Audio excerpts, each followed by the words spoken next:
కృష్ణానది మీద తెలంగాణ ప్రభుత్వం నిర్మిస్తున్నటువంటి పాలమూరు రంగారెడ్డి ఎత్తిపోతల పథకం కానీ, కృష్ణానది మీద ఆంధ్రప్రదేశ్ ప్రభుత్వం తలపెట్టిన రాయలసీమ ఎత్తిపోతల పథకం కానీ, ఈ రెండు కూడా అక్రమ ప్రాజెక్టు. అది అక్రమ ప్రాజెక్టే, ఇది అక్రమ ప్రాజెక్టే. 2014 విభజన చట్టం ప్రకారం సెక్షన్ 84, సెక్షన్ 85 ప్రకారం అటు తెలంగాణలో కానీ ఆంధ్రప్రదేశ్లో కానీ కృష్ణానది మీద కొత్త ప్రాజెక్టు నిర్మించాలంటే ముందు central water commission appraisal recommendation కావాలి. Krishna river management board appraisal recommendation కావాలి. దాని తర్వాత అపెక్స్ కౌన్సిల్ అనుమతి కావాలి, అప్రూవల్ కావాలి.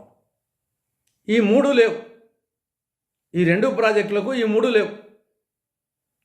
విభజన చట్టము 11వ షెడ్యూల్లో తెలంగాణ, ఆంధ్రప్రదేశ్ ఏ ప్రాజెక్టులు చేపట్టవచ్చు అని చెప్పేసి 6 ప్రాజెక్టులను చేర్చడం జరిగింది. ఆ 6 ప్రాజెక్టులో ఈ రెండు ప్రాజెక్టులు లేవు. కాబట్టి ఏ కోణంలో చూసినా ఇవి రెండు కూడా అక్రమ ప్రాజెక్టు. మరి ఎందుకోసం నిర్మించాలనుకున్నారు?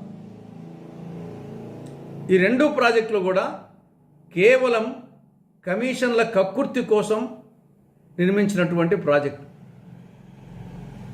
పాలమూరు రంగారెడ్డి ఏమో ఆనాడు టీఆర్ఎస్ ప్రభుత్వం కేసీఆర్ ముఖ్యమంత్రిగా 2015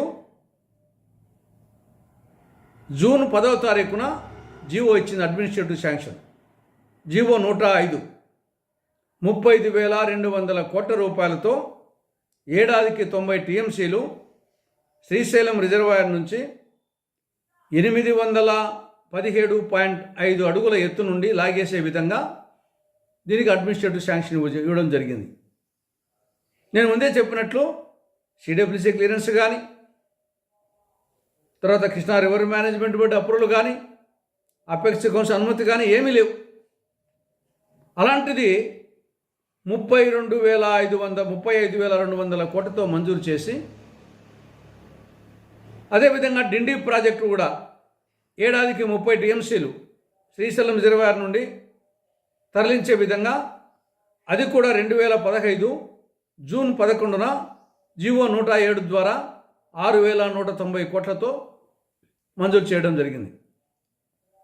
ఈ రెండు ప్రాజెక్టుల మీద దాదాపు 35,000 కోట్ల రూపాయలు ఖర్చు చేయడం జరిగింది. కానీ డిపిఆర్ రాలేదు. ఎందుకంటే ఇవి అక్రమ ప్రాజెక్టులు. ఇవి తెలిసి కూడా కేవలం కమిషన్ల కక్కుర్తితో ఈ రెండు ప్రాజెక్టులు మించి దాంట్లో కమిషన్లు కొట్టారు. కాంట్రాక్టర్కు నీకింత, ప్రభుత్వ పెద్దలకు నాకింత, క్విడ్ ప్రోకో. పేరు మాత్రము పాలమూరు జిల్లా ప్రజలకు, రంగారెడ్డి జిల్లా ప్రజలకు అపర భగీరథులు నీళ్లు తీసుకొస్తున్నారు అని పోజులు కొట్టి ఆ వెనక వచ్చేసి కమిషన్ల కక్కు. కేసీఆర్ను చూసి నేనెందుకు తినకూడదు అని చెప్పేసి జగన్కు కుచిత బుద్ధి పుట్టింది.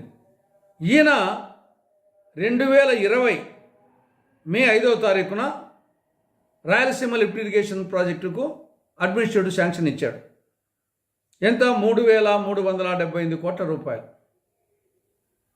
అగైన్ దీనికి కూడా సిడబ్ల్యూసీ క్లియరెన్స్ లేదు, Krishna river management board approval లేదు, అపెక్స్ కౌన్సిల్ అప్రూవల్ లేదు, 11th షెడ్యూల్లో ఈ ప్రాజెక్టు లేదు. అయినప్పటికీ కమిషన్ల కక్కుర్తి కోసం మెగా కృష్ణారెడ్డికి నీకింత, ముఖ్యమంత్రిగా నాకింత అనే ఉద్దేశంతో దీన్ని మంజూరు చేయడం, దాదాపు 700 కోట్ల రూపాయలు ఖర్చు పెట్టడం జరిగింది.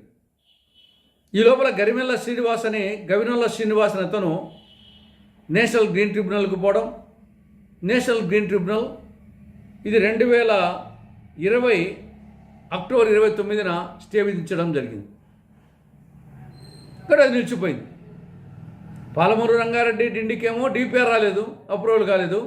ఇక్కడ ఈ ప్రాజెక్టుకు స్టే ఇచ్చింది నేషనల్ గ్రీన్ ట్రిబ్యునల్. కాబట్టి ఇద్దరు కూడా ఇక రాయలసీమలో ఒక చుక్క నీళ్ళు ఇచ్చింది లేదు. అక్కడ పాలమూరు రంగారెడ్డికి ఒక చుక్క నీళ్ళు ఇచ్చింది లేదు. కానీ అక్కడేమో దాదాపు 35,000 కోట్ల రూపాయలు ప్రభుత్వ దినము కృష్ణార్పణమైంది. ఇక్కడ 700 కోట్ల రూపాయలు కృష్ణార్పణమైంది. ఇద్దరు కూడా రాష్ట్ర ద్రోహులు. తెలంగాణకు వచ్చేసి టీఆర్ఎస్ కేసీఆర్ తీరని ద్రోహం చేశారు. ఆంధ్రప్రదేశ్కు సీమాంధ్రకు రాయలసీమ పేరు చెప్పి కమిషన్ నడుకొని జగన్మోహన్ రెడ్డి తీరని ద్రోహం చేశాడు సీమాంధ్రకు. ఇద్దరు కూడా రాష్ట్ర ద్రోహులు. ఇది ప్రజలు గ్రహించాలి. ఇద్దరు రాయలసీమ ప్రజల పేరు, మహబూబ్నగర్ జిల్లా ప్రజల పేరు చెప్పుకొని సాగునీటి ప్రాజెక్టుని చెప్పి కమిషన్లు కొట్టారు.